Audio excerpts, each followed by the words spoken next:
Harka fuunee akkam jirtu hordoftoota Oromoo Koo chaanaalii. Kuni Oromoo Koo chaanaaliidha. Ani immoo Burtukaan Danuuti.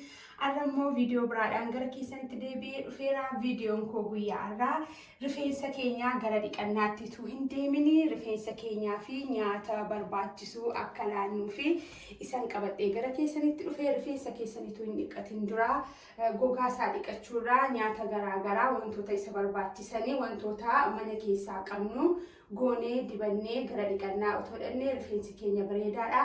Ijoolleen shamarranii immoo bareedinni keenya tokkoof tokko rifeensa keenyadha. Isa si'anaayin kaa'attan taanaan rifeensa keessan bareechitanii kunuunsitanii qabachuun dirqama ta'a. Kanaaf warrooti na barbaachisanii akkuma as biraa ilaaltanii warrootaan as bira kaawwadhee jirudha. Isaan immoo maalidha?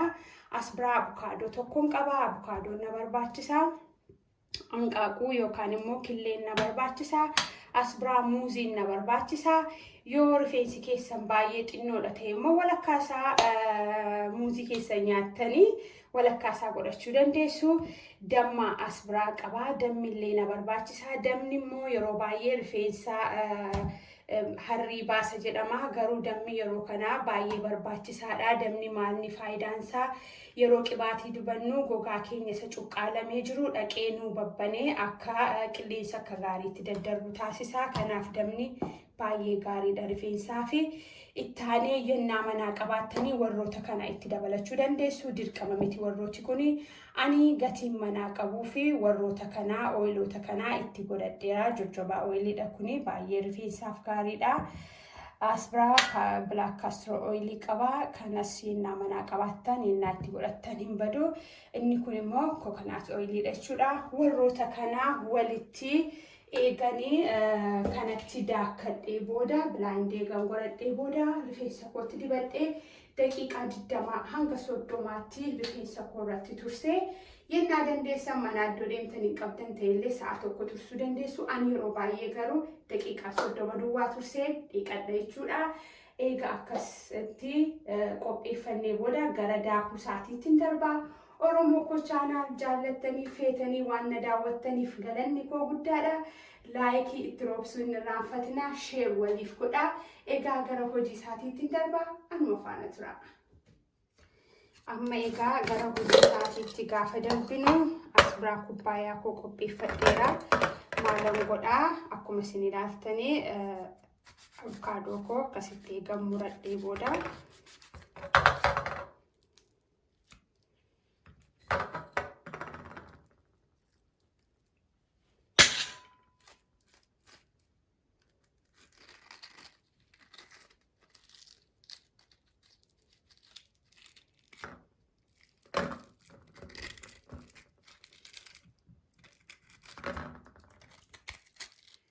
abukaadoo keessan eegatti godhattanii xumurtanii booda immoo banaanaa keessanii haala kan fakkaatuun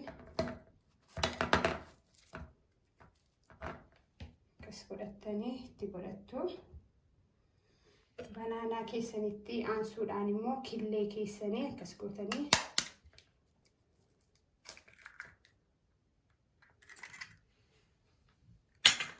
itti godhattu.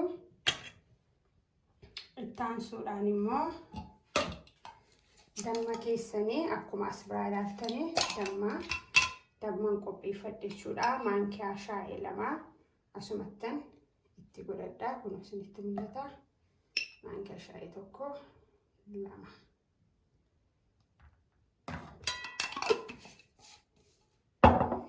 Eegan kana godhee booda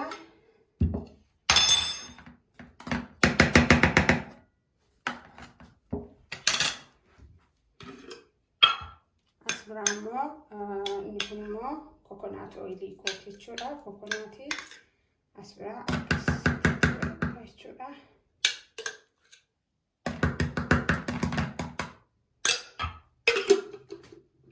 Qola muuzii keessanii kanallee kana walakkaasaa amma fuula koottan dibadhaa. Fuula kootti yeroo dibadhu isinitti agarsiisa. Amma kanarraa maal gootu isa kana hin gatinaa akka jirutti itti galfadhaa. Kun baay'ee gaariidha rifeensaa fi dhugaamatti yeroo baay'ee muuziin wanta inni irraa argannu waa baay'eedha, nyaachuu duwwaa miti. Kanaa yennaallee yeroo rifeensa keessan akkasitti qopheeffattanii dhugaamatti fuula keessanittis dibadhaa. Fuulaaf illee baay'ee gaariidha. Wantoota keemikaalaa ala wanta ta'eef kun baay'ee gaariidha. Akkas eegan godhee booda isa kana qadaadeetan ammaa nan daafadhaa jechuudha. Isinitti mul'ata as bira.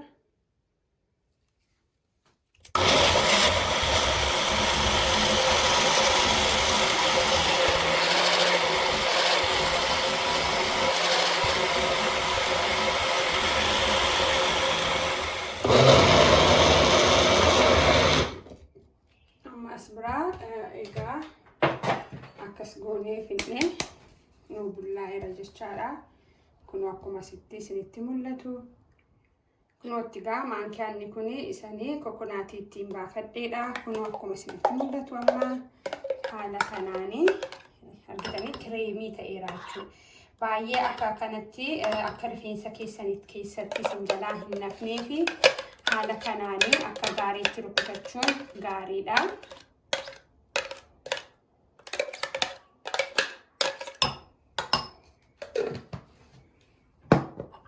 Erganii kunoo haala kanaan qopheeffadhee booda maalan godhaa isuma isinitti himee jajjabaa walii koo xiqqoo isheen asirratti itti godhadhaa jechuudha. Ittiin baay'isu. Asirraa immoo black castor oil kanuma irratti godhattu xiqqoo ishee baay'istanii. Goota kana gootanii eegaa walitti akka gaariitti makattanii booda amma kana rifeensa keessan irratti dibduu jechuudha. Akka gaariitti rifeensa keessan jalaa kaatanii irra keessa isaa duwwaa miti jala isaatii kaatanii dibattu. Garuu irra keessa isaas immoo akka gaariitti dibachuun gaariidha. Jalaa amma dhuma isaatiitti rifeensa koo irratti immoo akkamitti akka dibadhu isiniin agarsiisa. Kanuma faana tura. Kunootti egaa sila muuzii koo fuula koottan dibadhu isiniin jedhee akka kana gootanii silaa ta'e wanta fuula mataa keessan rifeensa keessanis waan dhiqattaniif fuula keessanitti akka gaariitti muuzii yeroo baay'ee illee yoo nyaattan illee gatinaa akkas mana keessa jirtu taanaani fuula keessan irratti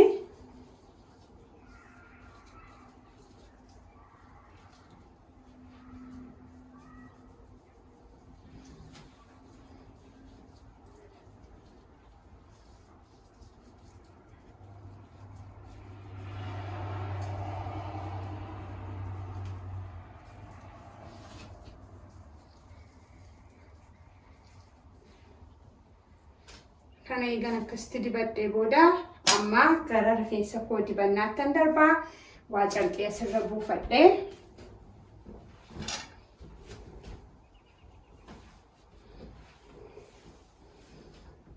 akka tiishartii kooti xiqqoo ishee adiidha. Akkana jalaa ittiin buuneef jechuudha.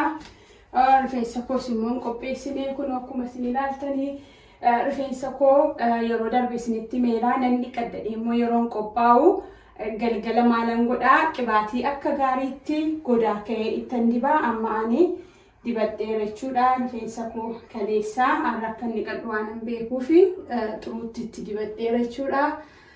Amma kana eegan godhee booda akkasitti diigadhee amma kana kaleessan dhaadhee rifeensa koo eegan qibaatii kootti dibee booda har'a akkasitti tolee.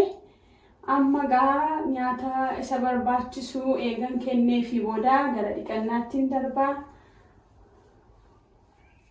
Kunootti egaa akkuma isinitti mul'atu rifeensa koo eegan akkas godhadhee booda amma gargar baafattanii akkamitti akka dibattanii rifeensa keessan eegaa gargar baastanii haala kanaan gartokkee isaan qabsiisaa. Kana raan jalqaba jechuudha.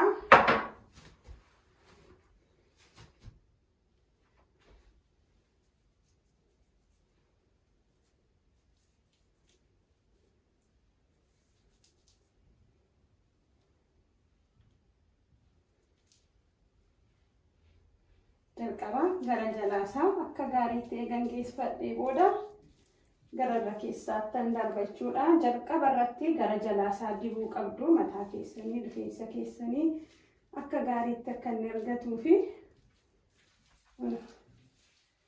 dhumasaas immoo akkuma isinitti mul'atu akkasitti fixuu qabdu gara jalaasaa immoo.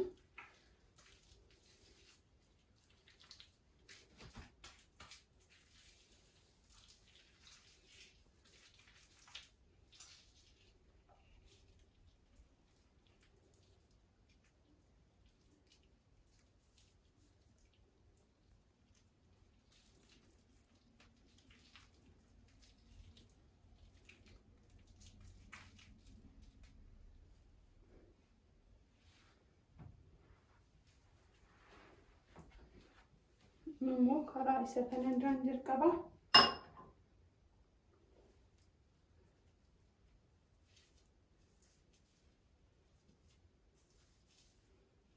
Keessa isaatti illee akka nama dhadhaa dibatu baay'ee qabbanaa'a.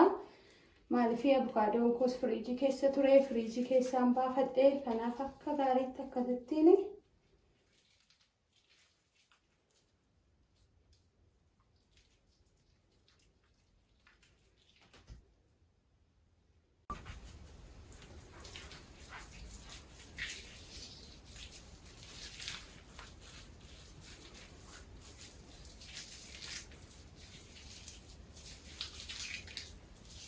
amma egaa bifa kanaan eegan dibadhee booda mataa keessan akka gaariitti akkasitti susukkuumuudha. Maaliif akka gara gogaa keessanitti galuu fi akka gaariitti dandeenyaan akkas gootanii susukkuumuun gaariidha.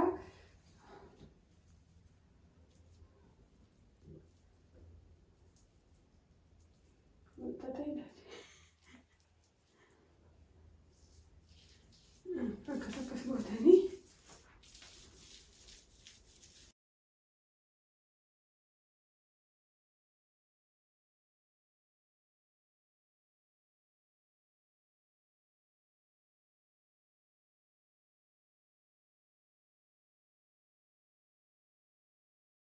amma egaa rifeensa koo eegan akkasitti dibadhee booda daqiiqaa 30 ture yeroon dhiqadhee raawwadhu immoo maal akka fakkaatu rifeensa koo isinitti agarsiisa. Shamarran keenya rifeensa keenya kunuunsinee haa qabnu. Rifeensa keenya yennaa qabanne malee rifeensa akkuma torbee tokko ture torbee lama turetti gara dhiqannaatti deemuun gaarii mitiin jedha. Kanaafiyyuu rifeensa keessanii kun immoo isinii cimsuufis rifeensi keessanillee saffisaanillee akka inni yoo baay'ee dheerachuu baatellee bareedee baay'atee akka inni guddatu gochuu danda'a. Kanaafiyyuu wantoota kanaanii rifeensa keessanii dibadhaan isiniin jedha. Daqiiqaa 30 booda deebiin gara keessanitti dhufa. Anuma faana tura. Egaa kunoo bifa kana fakkaatuun dibadheeraa jalatti laastikii hidhadhee akkas godheeraa. Maaliif ho'ina naa kennee akka inni mataa koo akka gaariitti wal naa geessisuu fi haala kanaanii daqiiqaa 30 eegaa nan tura. Laastikii jalatti hidhachuu hin irraanfatina. Laastikii kamiinuu kan manaa qabdan jechaadha. Amma akkasiin hidhattanii laastikii jalatti hidhadhee kanaan ukkaamseeraa akkanattiin daqiiqaa 30 ture. Dhiqadhee immoo rifeensi koo haala kamiin akka inni bareedee isinitti mul'atu isinitti agarsiisa. Viidiyoo koo amma dhumaatti na wajjin tura. Like, share, subscribe gochuu hin dagatinaa, hin irraanfatinaa, laayikii tuqu. Egaa viidiyoo wantootan isinii hojjechuu barbaaddan yennaa jiraatellee yeroo hundumaayyuu komentii jalatti naa barreessaa. Komentii nan dubbisaa. Komentii keessanii yeroo hundumaayyuu waan nan dubbisuu fi nan argadhaa. Isarraa wantooti isin barbaaddan yoo jiraate waan hojjechuu barbaade irra dursee isan hojjedhee gara keessanitti dhiyeessa jechuudha. Egaa dhiqadheen isinitti deebi'aa. Anuma faana tura.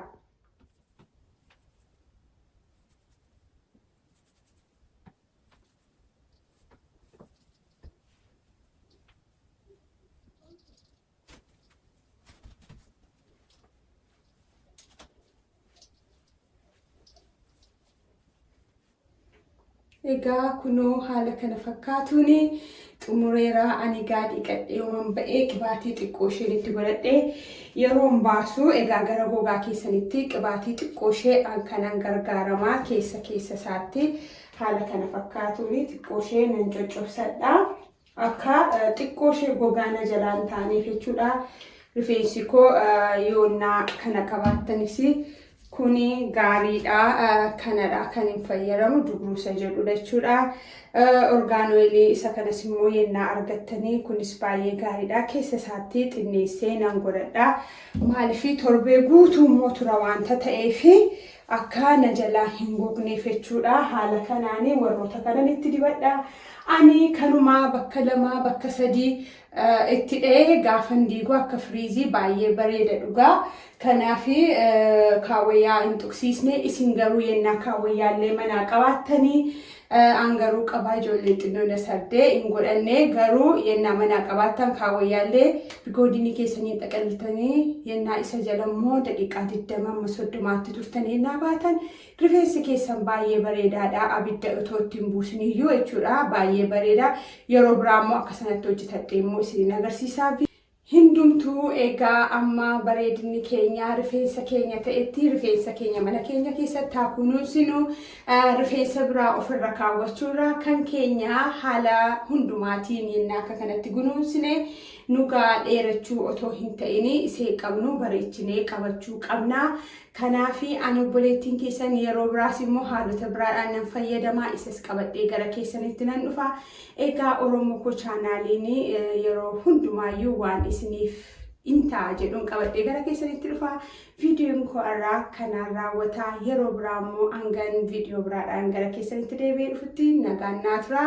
Egaa koomentii naa barreessaa akkamii rifeensi koo nan gawwii isa kanamoo isa ammayyaa wayyaa isa jedhuun isinitti himaa. Egaa kanuma keenya kunuunsinee haa qabannu jedhee viidiyoo koo irraa kanumaan raawwadhaa. Ani obboleettiin keessanii nagaan naa tura.